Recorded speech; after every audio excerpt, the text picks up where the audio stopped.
অপরাধ মার্জনা করবেন হুজুরে আলী। সকাল থেকে মধ্যরাত পর্যন্ত হুজুরের কোনো বিশ্রাম থাকে না। সারাদিন দরবার আর রাজকার্যতে সময় চলে যায়। যদি হুজুরের কাছে বেয়াদবি মনে না হয় তো এই গোলাম বলতে চাইছে যে আজ আপনি বিশ্রাম নিন, আর আজ আপনার বদলে এই গোলাম বেশভূষা বদলে কর্তব্য পালনে যাক। আর সকালে হুজুরের সেবায় সব পরিস্থিতি জানাবো, কারণ আজ আপনি অনেক ক্লান্ত হয়ে পড়েছেন। শুক্রিয়া হে উজিরে বাতদবীর। আমার বিশ্রামের দিকে আপনি কত খেয়াল রাখেন। এই খেয়ালেই আমার সব ক্লান্তি দূর হয়ে যায়। আর যখন আল্লাহ সুস্থতা দিয়েছেন, হাত পায়ে শক্তি দিয়েছেন, তখন বেশি বেশি করে আল্লাহর বান্দার সেবা করা উচিত। আর যখন হাত পায়ের বল পড়ে যাবে আর নয়তো কবরে শুয়ে পড়ব, তখন তো শুধু বিশ্রাম আর বিশ্রাম। আল্লাহ আপনার সুস্থতা আর শক্তিকে বহাল রাখুন। আমিন।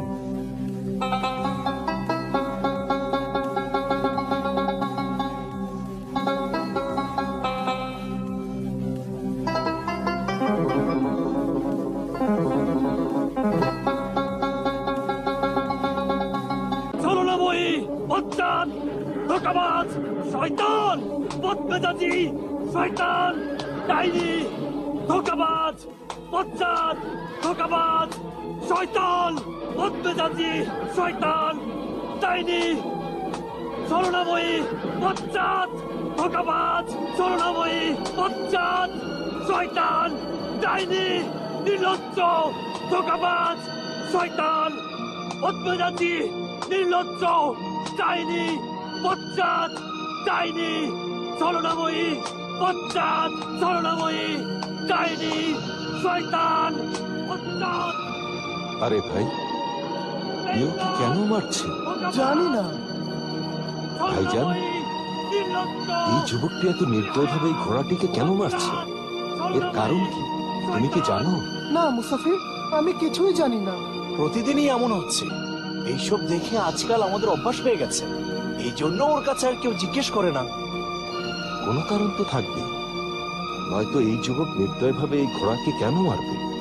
ঠিক বলেছে মুসাফির, কিন্তু প্রতিটি মানুষ নিজের কাজে, নিজের ঝামেলা নিয়ে এতই ডুবে আছে যে কারোর কি দরকার আছে বলো ওকে জিজ্ঞেস করার? যতক্ষণ ওখান থেকে ভয়ঙ্কর আওয়াজ না বেরোবে। ভয়ঙ্কর আওয়াজ?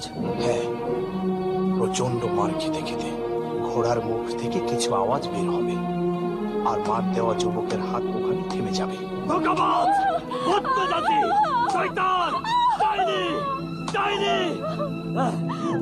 শয়তান। মালিক, তোর কাছে আমার লাখো কসম। বাস, প্রথমে তুই 40 ছড়ি মেরেছিস, এখন আর ছড়ি মারিস না। দয়া কর, আমার উপর দয়া কর।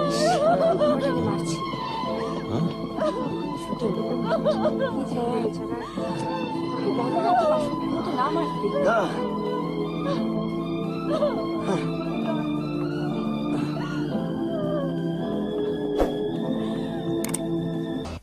এই, কি দেখছো তোমরা? চলে যাও এখান থেকে, চলে যাও। চলে যাব? আমরা এখানে প্রথমবার এসেছি। তো এই জন্য জিজ্ঞেস করতে চাইছো যে আমি এই ঘড়িটিকে কেন মারছি? এই জন্য? না না, ও তোমাদেরকে বলবে না। যাও এখান থেকে, চলে যাও মুসাফির। মুসাফির তো যেখানেই যায় সেখানকার মানুষই তাকে খোশ আমদেদ বলে। এ কেমন শহর, কেমন আচরণ, যেখানকার বাসিন্দা আল্লাহর বান্দা মুসাফিরকে সেবা করা তো দূরের কথা, মোহাব্বতের সাথে কথাও বলে না। না না মুসাফির না, এখানের বাসিন্দা ভালো চরিত্রের আর আর অতিথি পরায়ণ। শুধু শুধু এক আমি বেয়াদব আর আর আর খারাপ চরিত্রের মানুষ। আমি যে মানুষের সাথে খারাপ আচরণ করে থাকি, নির্দয় ব্যবহার করে থাকি, কিন্তু কিন্তু আগে আগে আমি এমন ছিলাম না। তাহলে এরকম কিভাবে হলো? আমাদের বলো ভাই আজিজ, আমাদেরকে বলো ভাই আজিজ।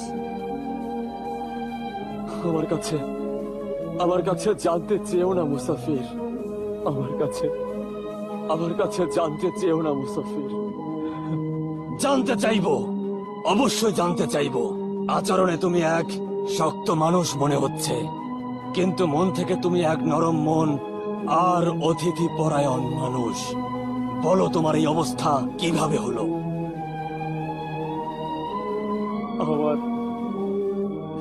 আমার এই কাহিনী শুনে কি করবে? জানতে চাইলে যার চোখ অশ্রুসিক্ত হয়, আসলে সে মানুষের মন দুঃখী আর অসহায়। কারণ অনেক কেঁদে তো সে হালকা হয় আর কাঁদতেই থাকে।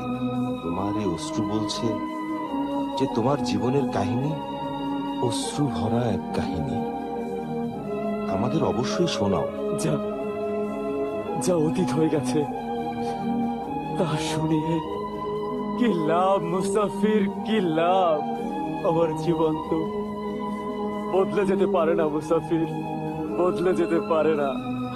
তোমার জীবন হয়তো পাল্টাবে না, হয়তো তোমার কোনো লাভও হবে না, কিন্তু তোমার কাহিনী শুনে অনেক মানুষের অশ্রু বেঁচে যেতে পারে, তাদের লাভ হতে পারে। এই জন্যই হে দুঃখী মনের যুবক, এ মানবতার জন্য এক সেবা হতে পারে। এটাই তো হওয়া উচিত।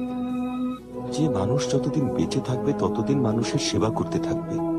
সে মারা যাবে, কিন্তু মারা যাবার পরেও তার কথায়, তার কাহিনীতে মানবতার অন্ধ পথে নিভন্ত মশালও জ্বলে উঠবে। আর ওই মশালের আলোতে পথভ্রষ্ট মানুষও তার লক্ষ্য খুঁজে পাবে। মনে রেখো হে দুঃখী যুবক, মানুষের বিবেক চন্দনের মতো হওয়া উচিত। চালিয়ে দাও তো সুগন্ধ আসবে, কেটে ফেলো তবুও সুগন্ধ আসবে। তুমি তুমি ঠিক বলেছ হে অচেনা মুসাফির, তুমি ঠিক বলেছ। তোমার তোমার প্রতিটি কথা আমার মন ছুঁয়ে গেছে। তোমার কাছে একটা অনুরোধ আছে। কাল তুমি বাগদাদের খলিফা হারুন রশিদের দরবারে যাও, ওখানে সবাইকে তোমার কাহিনী শোনাও। অবশ্যই অবশ্যই অবশ্যই আমার কাহিনী শোনাবো। আমার আজও অলৌকিক হৃদয় বিদারক কাহিনী শুনে সবার মন কেঁপে উঠবে। যা বিশ্বাস করার জন্য সবার কাছে আমার মতন মন দরকার, মন। আমি অবশ্যই যাব। আমার কাহিনী অবশ্যই শোনাবো মুসাফির। হে বাগদাদের আজব মানুষ, খলিফায়ে ওয়াক্ত হারুন রশিদ, আমিরুল মুমিনিন, আমার কাহিনী আশ্চর্যজনক এক হৃদয় বিতরক কাহিনী, যা বিশ্বাস করার জন্য সবার আমার মতন মন দরকার, আমার মতন। আমার এই কষ্টের কাহিনীর সত্যতার প্রমাণ আমার বরবাদ হয়ে যাওয়া খানদান, আর ওই বরবাদ হয়ে যাওয়া খানদানের শুধু আমি বেঁচে আছি। এটাই আমার কষ্টের কাহিনীর সত্যতার প্রমাণ। বসরা শহরের বাসিন্দা ইবনে রইস শেখ নোমানি সাহেবে জায়দাদ আমিরের আমি বড় ছেলে জিসান এহতাম। আমার ছোট আমার ভাই ইমরান, যার বয়স 18 বছর ছিল, আর এক ছোট বোন মাসুমা, যার বয়স 15 বছর ছিল। মা বাবার বয়স হয়ে গিয়েছিল, এই জন্য শহরের সব কাজ আমি সামলাতাম। আমার ছোট ভাই দিন দুনিয়ার শিক্ষা নিচ্ছিল সেই শিক্ষকের কাছে, যার কাছে আমিও শিক্ষা নিয়েছিলাম। ওই শিক্ষক ধার্মিকও ছিলেন, আর ওনার মেয়ে আবিদা আমরা আমরা দুজন পরস্পরকে পছন্দ করতাম। পছন্দ। আমার মা বাবা আবেদার বাবা মায়ের কাছে আমার বিয়ের প্রস্তাব নিয়ে যায়। তো আবিদা যখন যখন আমার মা বাবাকে তার বাড়িতে প্রবেশ করতে দেখে, তখন সে খুশিতে দৌড়ে এসে খবর দিতে তার তার মা বাবার কাছে যায়।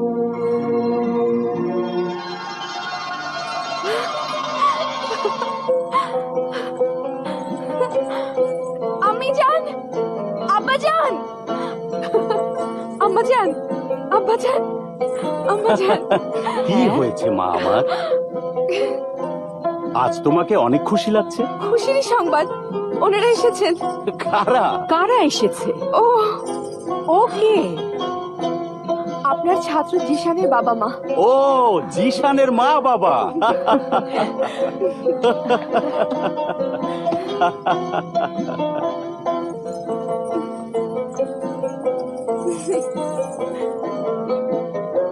আসসালামু আলাইকুম। ওয়ালাইকুম আসসালাম। আসসালামু আলাইকুম। ওয়ালাইকুম আসসালাম। খুশ আমদেদ। খুশ আমদেদ। আসুন। আসন গ্রহণ করুন। শুক্রিয়া। কি সৌভাগ্য যে আপনারা আমাদের এই গরিবখানায় এসেছেন। শুক্রিয়া। আচ্ছা, আমাদের মেয়ে আবেদাকে দেখছি না। আবিদা মা, দেখো তোমার খালাজান তোমাকে ডাকছে।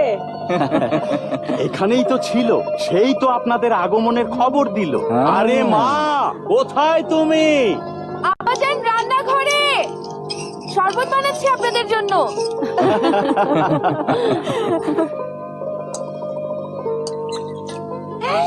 ঘুমটা দাও, তোমার শ্বশুর শাশুড়ি তোমার জন্য অপেক্ষা করছে, অপেক্ষা করছে। তোমার মুখে ফুল চন্দন আমার ভাই। ফুল চন্দন তো আমি খেতে পারবো না, আমাকে বিয়ের মিষ্টি খাওয়াও এখনই, এখনই। বকা দিও না ভাইজান। তোমার মাথা ঘুমটা দিয়ে ডাকছো না কেন? এই মেয়ে। থাকবো ভাইজান। এখন যাও, জলদি যাও। নজর না লাগে। মাশাআল্লাহ, লাখের মধ্যে এক যেমন আমার। কি মানিক চোর, জিশানে মাতার আবিদার এসে শহরের বাসিন্দা, শেখ খানদানের বউ হবে আমার বোন। তাহলে আমরা বৌমাকে কবে নিতে আসবো? আমরা বিয়ের দিন আর সময় নির্ধারণ করতে এসেছি।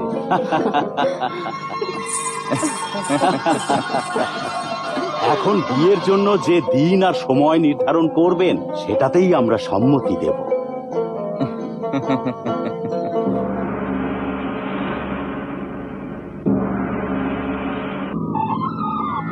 আমিল, আমিল, আমিল। এই সেই আমিল কামিল রুহানি জালালি, যে আমার ডাইনি শরীর জ্বালিয়ে দিয়েছে। আজ পর্যন্ত আমার আত্মা বিনা শরীরে ঘুরে বেড়াচ্ছে। এখন আমি এই আমিল কামিল জালালির উপর প্রতিশোধ নেব, প্রতিশোধ নেব আমি। এ জাদুকরি মারিখা, আজ 5 বছর ধরে আমার আত্মা বিনা শরীরে ঘুরে বেড়াচ্ছে। এখন আমার খুব সুন্দরী কোনো মেয়ের সুন্দর শরীর চাই। পেয়ে যাবি, পেয়ে যাবি হে শয়তানি ডাইনি। কবে পাবো? তুই মিথ্যা বলছিস, আমাকে ধোঁকা দিচ্ছিস, তোর স্বার্থ সিদ্ধি করছিস। 5 বছর ধরে তোর মরণ দশা জীবনের জন্য সব ধরনের খারাপ কাজ আমাকে দিয়ে করাচ্ছিস। 5 বছর ধরে আমি তোর খারাপের থেকেও খারাপ স্বার্থগুলোকে দেখে অনেক ভালো মানুষের বিভিন্ন ক্ষতি করে আসছি, শুধু এই লোভে যে কোনো একদিন তুই আমাকে কোনো খুব সুন্দরী মেয়ের সুন্দর একটা শরীর দিবি। ওই সুন্দর শরীরে প্রবেশ করে আমি ভয়ঙ্কর ডাইনি হয়ে যাব। পুরুষদের, মেয়েদের আর বাচ্চাদের কলিজা খাবো। যেই আমিল কামিল তার জাদুকরি ক্ষমতা দিয়ে আমার দেহ পরিয়ে দিয়েছিল, ওই আমিলের আমি বদলা নেব। তোকে এই বদলা নেওয়ার জন্য তৈরি করতেই আমার এত সময় লেগেছে, আর এখন সেই সময় এসেছে যার অপেক্ষায় আমি 5 বছর এক এক দিন গুনে গুনে কাটিয়েছি, কারণ আমার ওই আমিল কামিলের উপর বদলা নিতে হবে। আমার জাদুকে ওর আল্লাহর নামে, ওর আল্লাহর কলম দিয়ে অকেজো করে দেয়। এই জন্য তোর আর আমার লক্ষ্য একটাই, আমাদের দুজনের স্বপ্নই এক।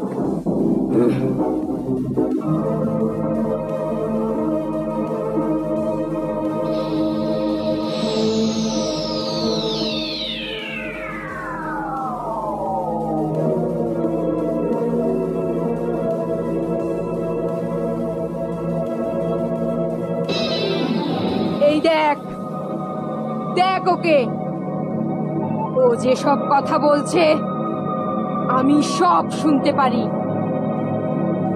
আমার জাদুতে এতটাই শক্তি যে আমি যদি এই জাদুর আয়নাকে হুকুম দেই, তো আমার এই জাদুর আয়না ওই দৃশ্য আমাকে 2 বার দেখাতে পারে, ওই কথা 2 বার শোনাতে পারে। এই বারিখা জাদুকরি, আমার কাছে তোর জাদুর প্রশংসা করিস না, কোনো তামাশা করিস না, আমার উদ্দেশ্য নিয়ে কথা বল।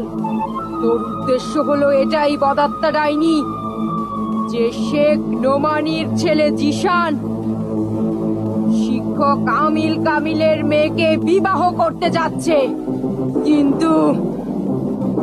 কিন্তু এখন ওর বিয়ে শিক্ষক আমিল কামিলের মেয়ে আবিদার সাথে নয়, তোর সাথে হবে। আমার সাথে? আমার সাথে কিভাবে হবে?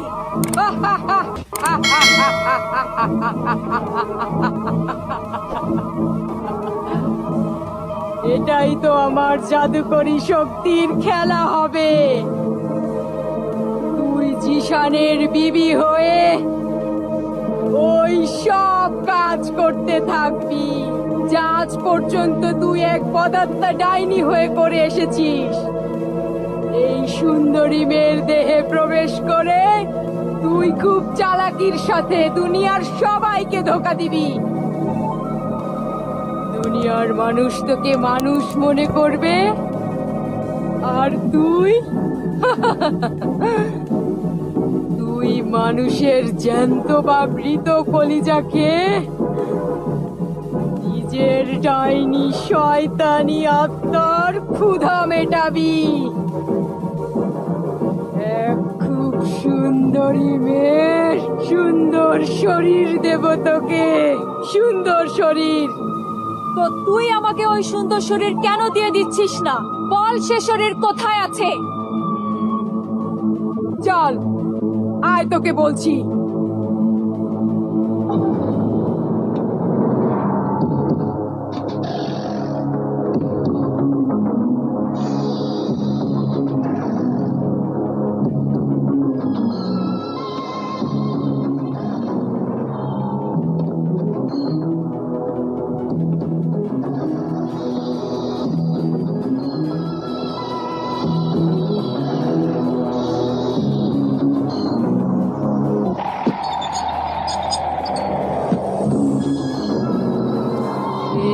কোয়েস্তানের এক শাহজাদি শারারা গুল 20 বছর আগে বিয়ের রাতেই মারা গেছে। আমি আমার জাদুর শক্তিতে এই লাশকে এখানে এনে বন্দি করে রেখেছি। যা যা হে বদাত্তা কুশ্রী ডাইনি, এই সুন্দরী শাহজাদি শারারা গুলের শরীরে প্রবেশ কর। সুন্দর শরীরে প্রবেশ করে শারারা গুল হয়ে যা।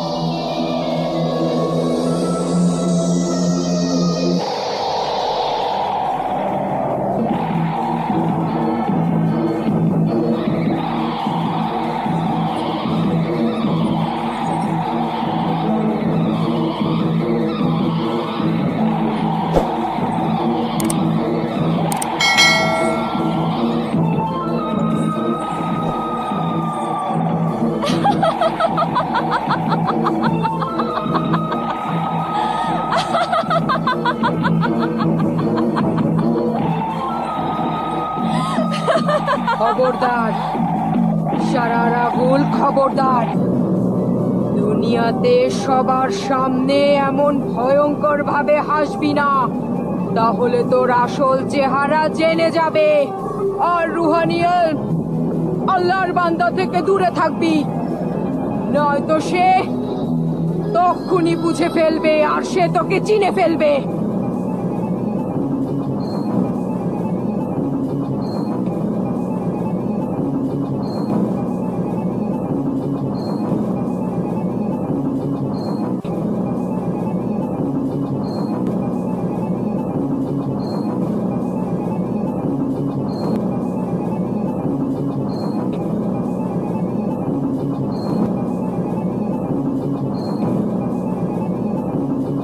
হে আমার মালকিন সাহেরা মারিখা, এখন আমার জন্য কি আদেশ?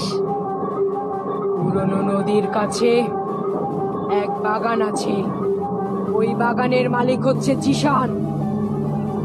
বাগানের যেখানে ফুল কম আর কাঁটা বেশি, তুই ওখানে এমন ভাবে পড়বি যেন তোর শরীর কাঁটায় জর্জরিত হয়ে যায়। তুই তো বদাত্মা, তোর কাঁটায় কোনো কষ্ট হবে না। তোর সাহায্যে জিশান অবশ্যই আসবে। ব্যাস, বাকিটা তুই তো মেয়ে। এক খারাপ বদাত্মা ছলনাময়ী মেয়ে। পুরুষকে কিভাবে দুর্বল করতে হয় সেটা তুই ভালোভাবেই জানিস। ওই ভোলা ভালা ভদ্র যুবক জিশানের হাতে নিজের জখমি শরীরের কাঁটা তুলতে তুলতে নিজের সুন্দর যৌবন আর নজরের তীর দিয়ে তাকে জখম করে দিস। ব্যাস, বাকি সব কাজ নিজ থেকেই হয়ে যাবে। জিশান, আমার প্রিয় জিশান।